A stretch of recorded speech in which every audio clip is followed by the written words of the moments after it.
Hey guys, welcome to Unit 5, Section 4. Today we're going to be talking about solving systems of linear equations again. However, we have a few special circumstances. So first of all, when we solve a system of linear equations, graphically there can be one of three cases or one of three situations that are going on. You could have two lines that intersect at one point, in which case there will be one solution. And these are going to be lines that have different slopes. All right. A next type of situation you might encounter is there being two parallel lines, in which case they would never intersect, and therefore there'd be no solutions. All right. So these are the case where you have two lines that have the same slope but different y-intercepts. Finally, the third case might appear when you have two lines that have identical slopes and y-intercepts, in which case these lines will coincide with each other, and we would say they have infinitely many solutions. So it even looks like there's one line here, but there's actually two. They just have the same slope and the same y-intercept. All right, well, let's jump into a few examples today, and you'll see what that looks like when we solve these algebraically. Example 1 says to solve the system using any method. You could graph it, use substitution, or elimination. Well, since both of my equations are set equal to y, I'm just going to use substitution, and I'm going to take this expression negative 5x plus 5 and replace it into that first equation. So we write negative 5x plus 5 is equal to 5x minus 1. All right, and we're going to add 5x over. Simultaneously, we're going to add 1 over the other side here. So we get a 1 plus, positive 1 minus 5 is negative 4. And here we have 5x plus 5x, which is 10x, dividing both sides by 10, gives us negative 4 tenths. That negative 4 tenths can be reduced down to a decimal. We can write it as a decimal, negative 0.4, or we can reduce it down to negative 2/5. All right, either way, that's our x value. We're going to take that x value, we're going to substitute it back in to one of our two original equations and find out what our y value is. Let's take that top equation. So we have y is equal to 5 times negative 2/5. All right, that's my x value minus 1. All right, so 5 times a negative 2/5, those 5's reduce each other to 1. That's 1 times negative 2, which is negative 2.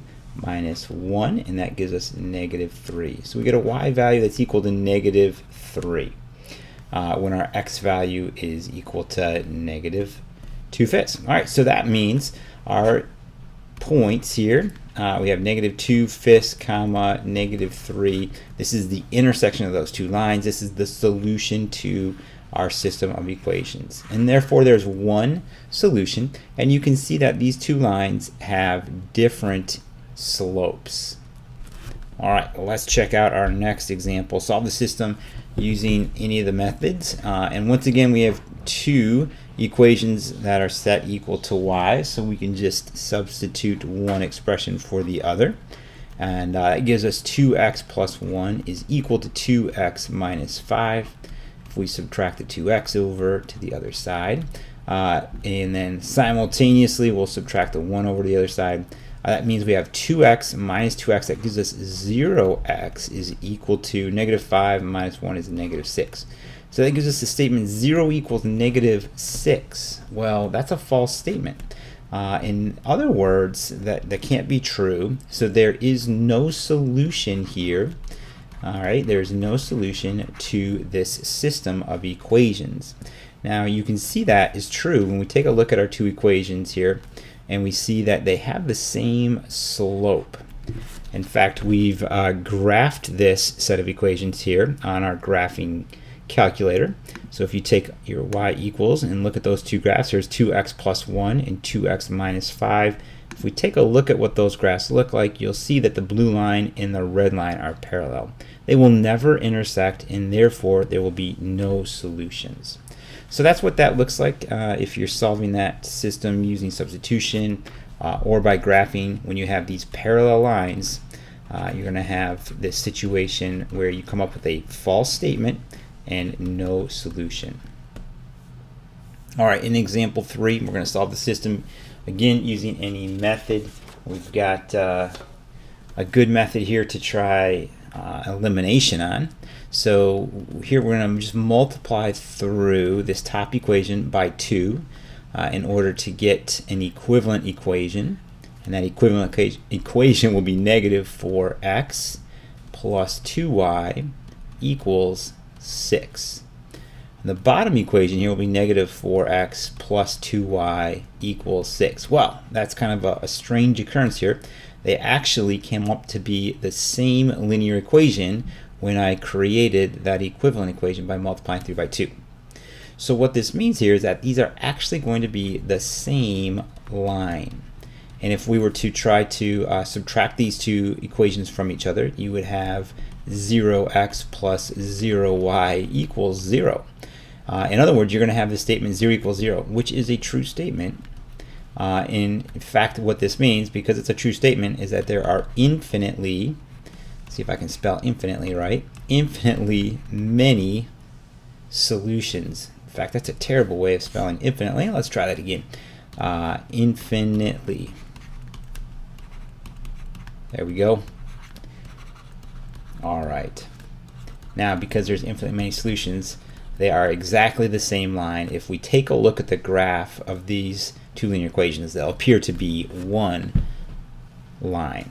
All right, our final example for today. Here we got you are saving $15 in a savings account. Your friend is saving $25 in a savings account. You both start with $5 per week. All right, write a system of linear equations that represents this situation. Will you ever have the same amount of savings as your friend? Explain why. All right, so let's get your account here, and then let's get your friend's account. Looks like you are going to save, let's see here, your friend saves 15, 25, you're saving 15, and you add $5 per month. All right, and your friend starts off with $25 and adds $5 each month as well. So it looks like you guys both have a good savings plan, saving some of your money each month. That's healthy.